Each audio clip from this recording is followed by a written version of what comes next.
cama o cómo le apuntaron a mis dos hermanos mayores. Eso hace que yo tenga arraigo, que sepa y me identifique con las luchas que mi papá y mi abuelo llevaron adelante. Pero el discurso de desarraigo es clave porque produce indiferencia ante el prójimo. El que se queda es un chavista de mierda, que no tiene perspectiva de futuro, que no busca mejorar, sino que se conforma con la bolsita de plata y con la miseria que le dan, que los compran a todos. Vean el discurso cognitivo, cómo se va construyendo.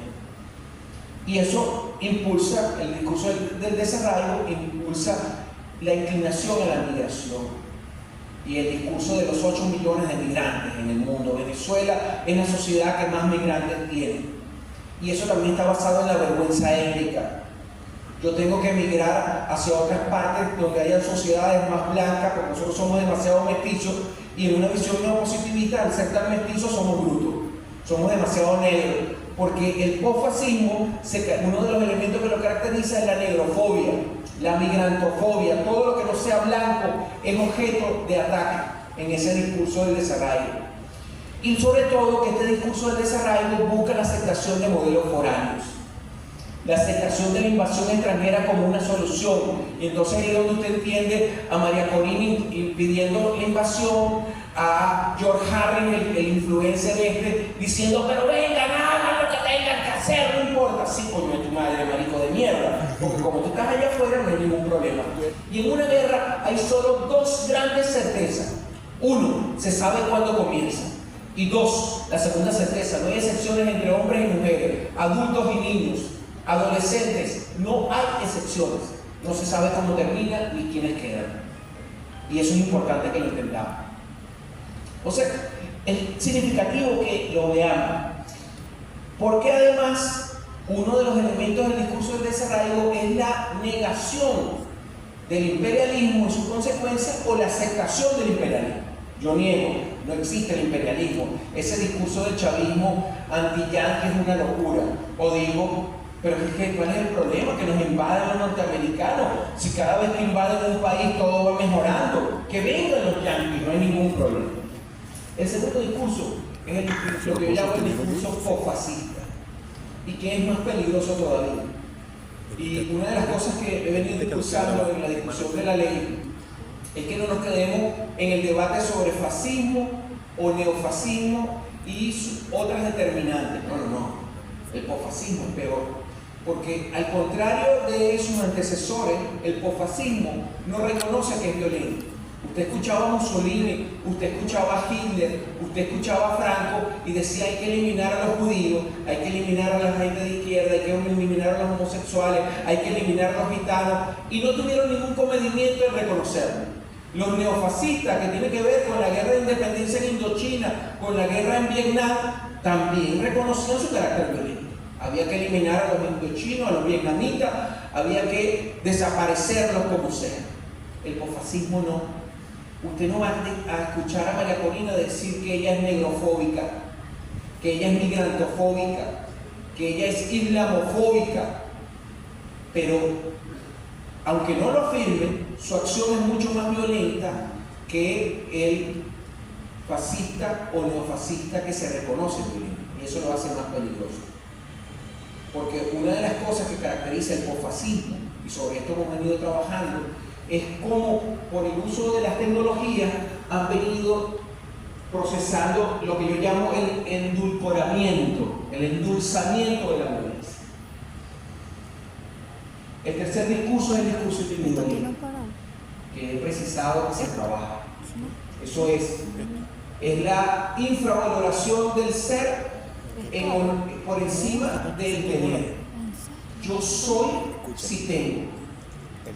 Y entonces construimos etiquetas. A mí me pasa muchísimo, ustedes no tienen idea.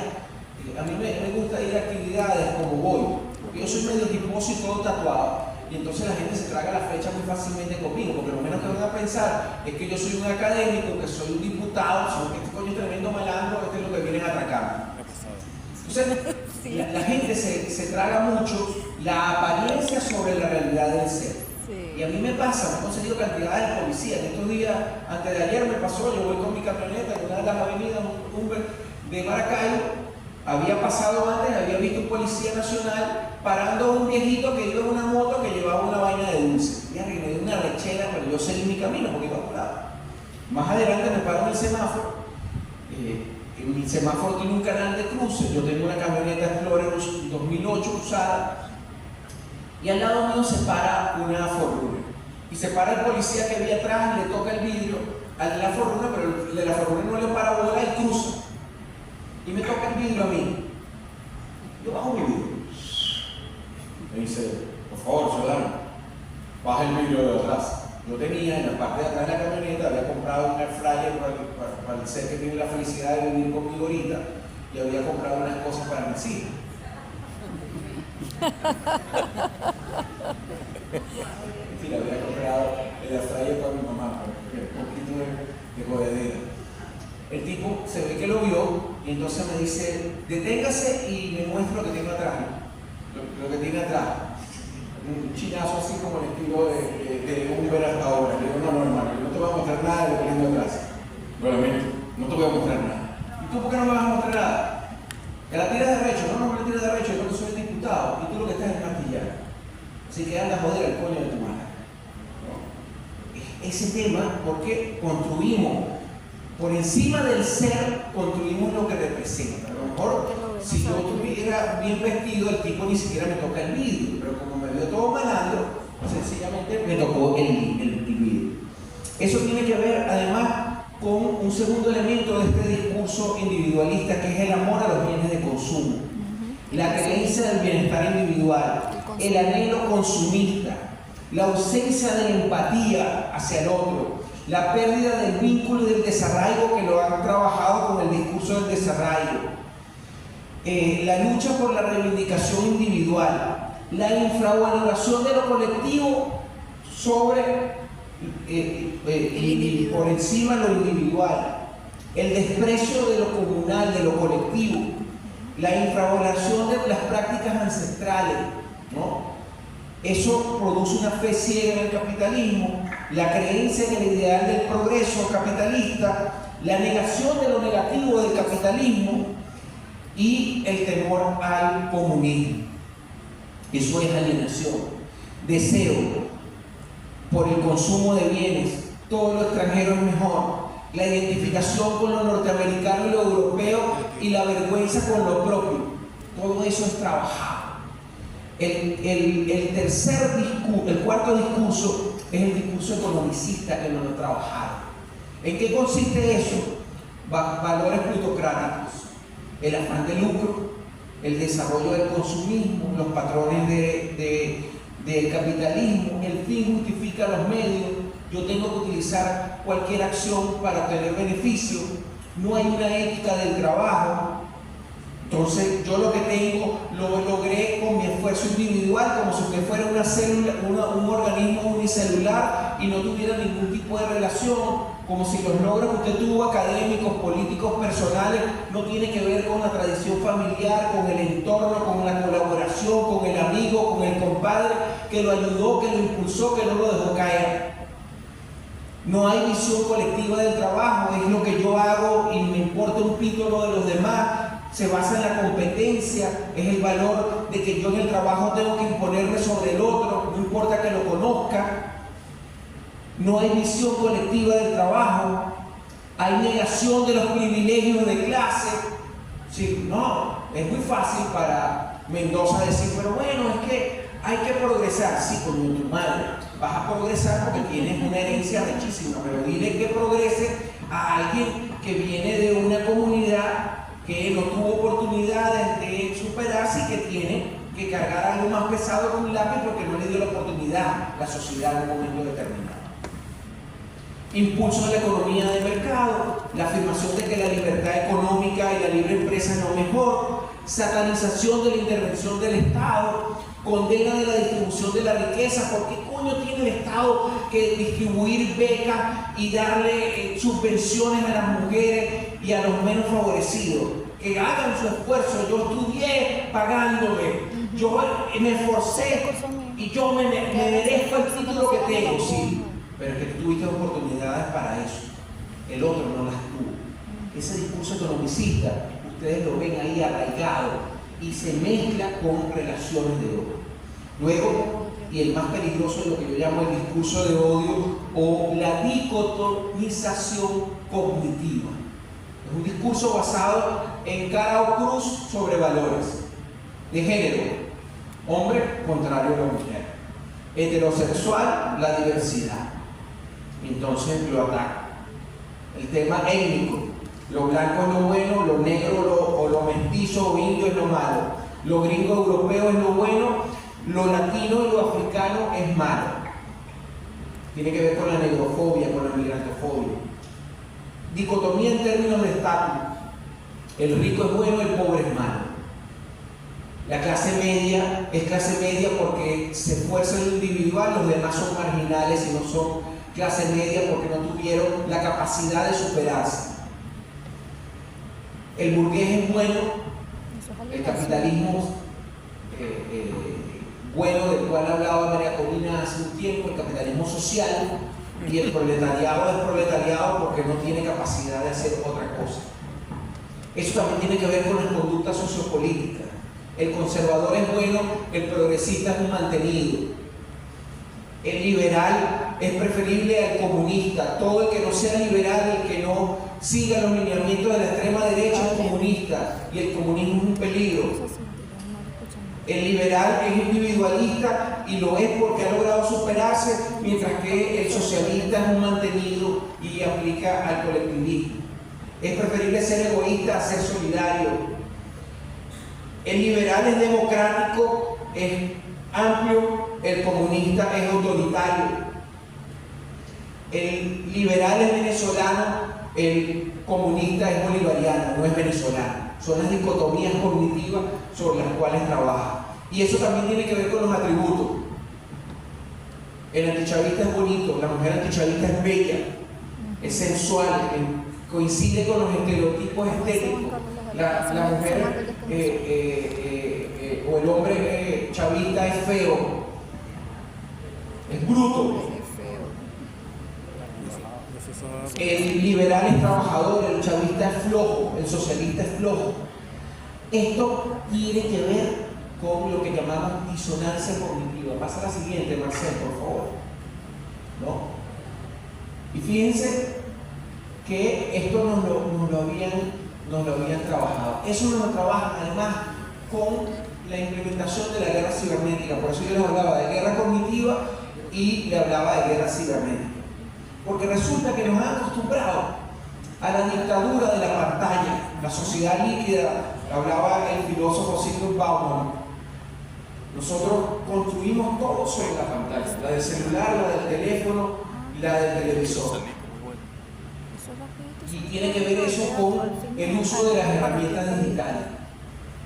Fíjense las contradicciones que tienen que ver con esto, porque al interrumpirse los procesos cognitivos de interpretación compleja, no vemos las cosas.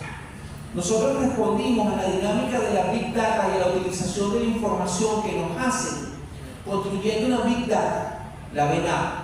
La BENAP nos sirvió, yo era secretario de Asuntos Fronterizos en la pandemia, y a través de la BENAP yo sabía de los 21 municipios del sur, y entre esos municipios que estaban a 7-8 horas de la capital de Maracaibo, yo sabía que en la comunidad de Casigua del Cubo había un brote porque me lo informaban por la BENAP. Perfecto. La utilización de la Big Data para un sentido completamente distinto. Pero ¿dónde alojamos la BENAP?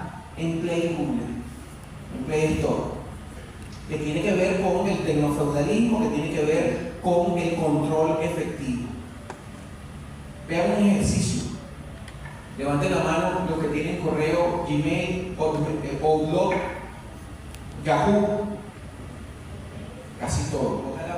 No podemos prender la luz un momentico para que nos veamos. Podemos prender la luz un momentico para que nos veamos. Levanten la mano los que tienen correo, Gmail, Outlook, Yahoo. Ahora levantemos la mano los que tenemos otro tipo de correo como el Yandex ruso. Yo no lo había. Yo les aseguro que todos ustedes son militares, no tengo duda. Pero usted sabe que todo eso deja una huella digital que saben cuál es su preferencia y que sobre eso van trabajando. Ya pueden apagar las luces para que lo que estaban dormidos sigan durmiendo.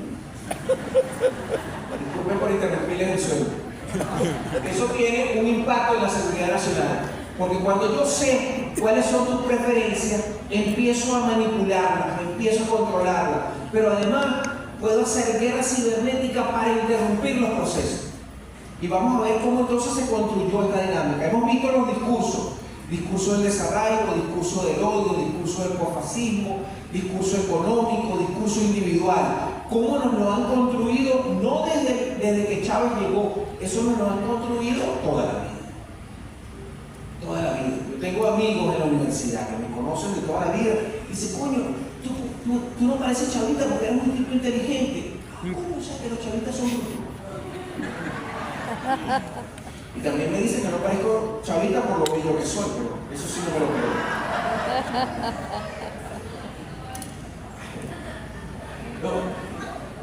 Nos lo trabajan, nos lo han trabajado de esa manera. Y eso tiene un impacto sobre la seguridad nacional. Porque, fíjense, nos habían anunciado que no iban a aceptar los resultados. Habían venido trabajando a través de la cibernética el proceso de escaneo. Si ustedes ven los chorizos, lo dijo Freddy Ñáñez y lo dijo mi buena amiga, la ministra de Ciencia y Tecnología, el 83% de las actas escaneadas en la página de ellas no coincide el código alfanumérico del proceso de escaneo con la realidad. No coincide. Pero, y recuerden lo que yo les decía, de cómo ante el bombardeo de información, el sesgo cognitivo yo lo doy por cierto y lo transmito. Y todo el que usted ve opositor le dice: pero es que nosotros publicamos un acta. Un momentico, es un delito electoral. El único que puede publicar actas, que además no lo publica, sino que se publica la totalización del escrutinio, es el Consejo Nacional Electoral, y que además tiene 30 días para hacerlo. Tiene 30 días para hacerlo, que no se ha cumplido. Entonces vean cómo manipulan cognitivamente esto. Eso es una estrategia de ataque. Lo que hicieron contra el CNE, lo que hicieron contra instituciones, el sistema de ingreso, la base de la BENAP, el sistema Patria, todo el sistema de transmisión, tiene que ver con el control sobre eso. Y nosotros no lo vimos. Y ahora hay que hacerlo, y por eso se crea en Gaceta la estructura para enfrentar los ciberataques. Porque sobre ese control se produce la manipulación de la información, como lo estoy diciendo. Pasa a la siguiente, Marcel, por favor. Entonces, ¿cómo ocurre esto? Bueno, porque esto es un proceso que se denomina disonancia cognitiva, y eso tiene que ver, lo tienen tan claro los gringos y los europeos, que vean estos datos. Para el año 2020, el mercado de ciberseguridad en Estados Unidos gastó la bicoca de $96.000 millones en inventos y en elementos tecnológicos de transmisión. Entre 9 y 14% el crecimiento en inversión de ciberseguridad en el mundo en el año 2023. 30% del incremento de ataques cibernéticos a empresas e instituciones en los últimos 3 años. 40% de empresas e instituciones que no tienen plan. Una de las cosas que demostró lo que ocurrió después del 28 de julio, que instituciones como el Consejo Nacional Electoral, instituciones como el Consejo de Defensa de la Nación, que deberíamos de tener una unidad de ciberataque que produzca acciones defensivas, no lo tenemos. Entonces nosotros tenemos una gran vulnerabilidad en todo el sistema de transmisión de datos interinstitucional e interpersonal. Por eso la propuesta de Nico de que migremos a Telegram, que es un poco más seguro, y que migremos a otros tipos de sistemas. Pasa a la siguiente, Marcel, por favor.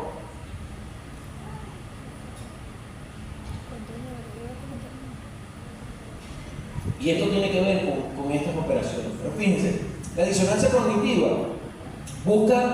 se basa en crear desprestigio.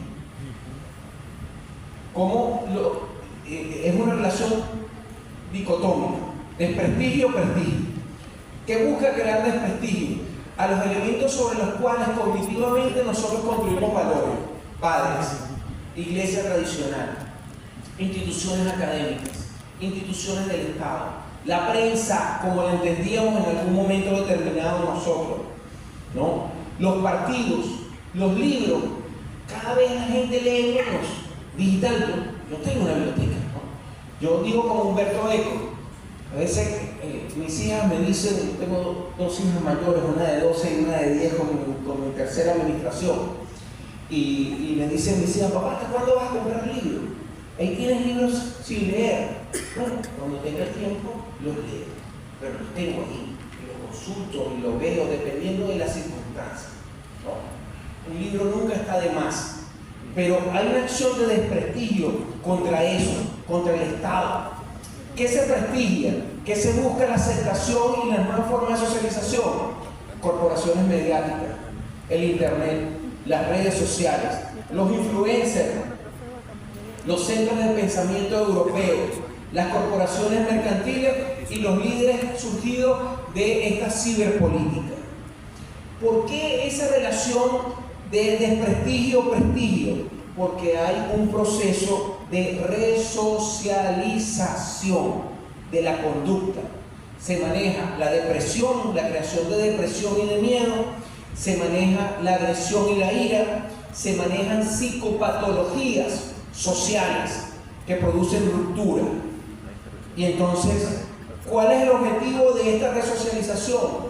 Conseguir ciertos logros. ¿Qué logros? Opciones políticas que se subordinen a las relaciones del sistema mundo. Oposición activa contra gobiernos populares o gobiernos que generen atención a excluidos. Aceptación acrítica del modelo económico capitalista. Aceptación del orden monetario y de la prevalencia del dólar como elemento de transmisión, en momentos en el cual el dólar está en un serio proceso de deterioro. Por eso yo les decía, esto es una operación que va más allá contra Nicolás y contra el proyecto bolivariano. Con nosotros se está jugando la efectividad de todo el proceso metacognitivo sobre el cual se construyen las nuevas estrategias de dominación. ¿Por qué de nuevo esto? Es la gran pregunta. Bueno, porque las operaciones multidominio están concentradas en la guerra cognitiva. ¿Y cómo debemos entender la guerra cognitiva? Es un uso combinado de armas con capacidades no cinéticas, es decir, con capacidades no físicas. Lo cinético es lo físico, lo que yo puedo tocar. Es el uso de esas capacidades no cinéticas a través de los medios y las redes, ¿no? Mediante la información, la psicología social, la ingeniería social, porque hay una nueva forma de organizar la estructura de la sociedad detrás de ella. Porque son ataques que buscan cambiar o reforzar cierta clase de representaciones o de pensamiento. Es lo que llamamos tipos de guerra, y por eso hablamos de operaciones multidominio. Porque realmente yo les comencé diciendo también que hay nuevas condiciones de guerra. No hay un solo concepto de guerra como se entendía en la guerra de primera generación, que era una guerra física. Hay 4 tipos de guerra que están en este momento activos en estas operaciones multidominio.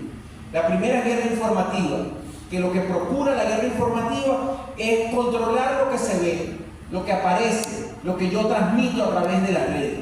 La segunda es la guerra psicológica, lo que se siente, cómo esas imágenes afectan lo que yo siento. La tercera es la guerra cibernética. Eso es las capacidades tecnológicas para que yo utilizar las herramientas tecnológicas para transmitir lo que yo quiero transmitir o inhibir lo que no quiero que se transmita. Eso tiene que ver con lo que denunciaba Nicolás en el WhatsApp, o lo que le ha pasado aquí a varios en Instagram o Facebook, que les eliminan publicaciones sobre la guerra en Palestina o sobre los conflictos. Y la última es la guerra cognitiva, es decir, cómo se piensa y cómo reacciona. ¿Cómo se asocia esto? Esto tiene que ver con un concepto que hemos construido, y esto es importante para los amigos militares. Se denomina guerra tecnológica cognitiva, GTC, guerra tecnológica cognitiva, sobre sistemas de inteligencia artificial. Es una guerra no cinética, es una guerra no de contacto físico, porque es una guerra electrónica. Se hace con el manejo y el control sobre la transmisión de datos.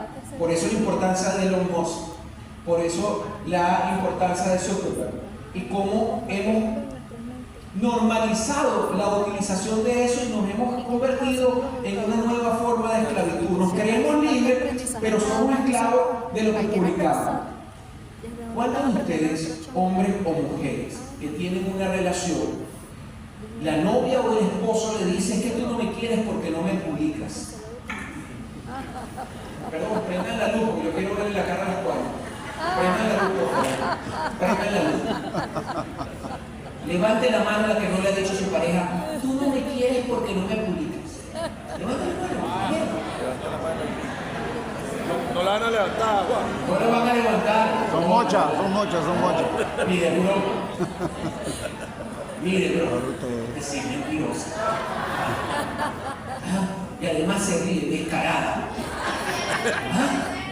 ¿Cómo? También es descarado.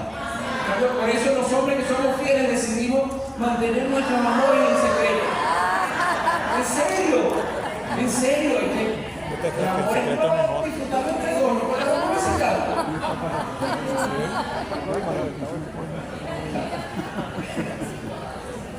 Pero fíjense, detrás de eso tiene que ver con ese tema de guerra electrónica, porque además es un ataque al sistema nervioso. Y aquí entra un elemento que sí les es conocido: la guerra legal, la guerra jurídica, ¿no? La guerra jurídica, la utilización de medios del sistema legal, porque la guerra cognitiva tiene que ver con las maniobras del dominio cognitivo. ¿Por qué razón? Porque la guerra cognitiva busca comprender y dominar tres entornos. El primero, el entorno físico, sobre cómo realizamos la cognición. ¿Y cómo domina el entorno físico? Afectando lo que tenemos en el lóbulo frontal. Algunos, como yo, tenemos un lóbulo mucho más amplio.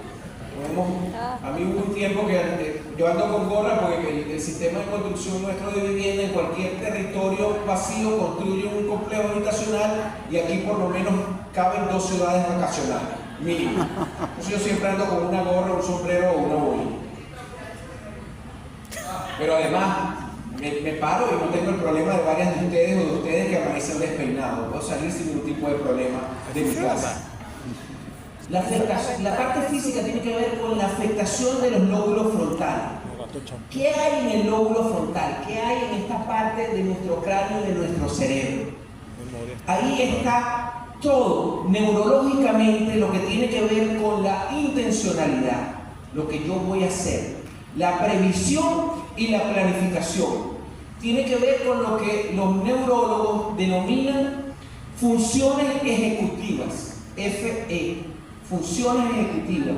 ¿Qué hacen las funciones ejecutivas que se concentran acá y que cuando usted pasa horas y horas en las pantallas se ve afectada esas funciones ejecutivas?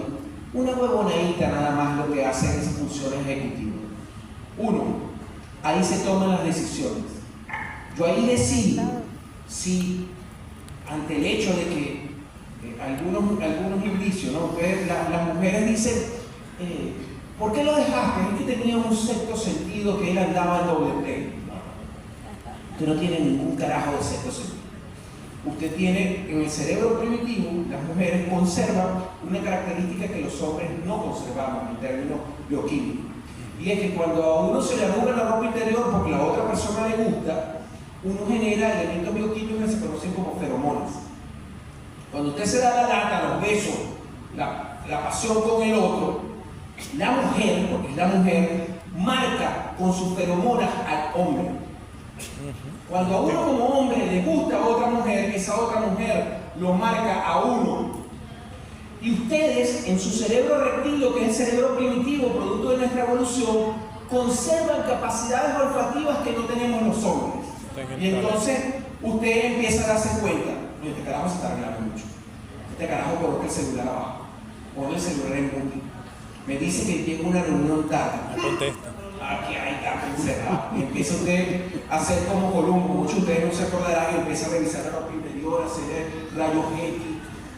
la prueba de la poncherita, ¿no? Empieza a construir elementos y ¡pum! Es mi sexto sentido. No.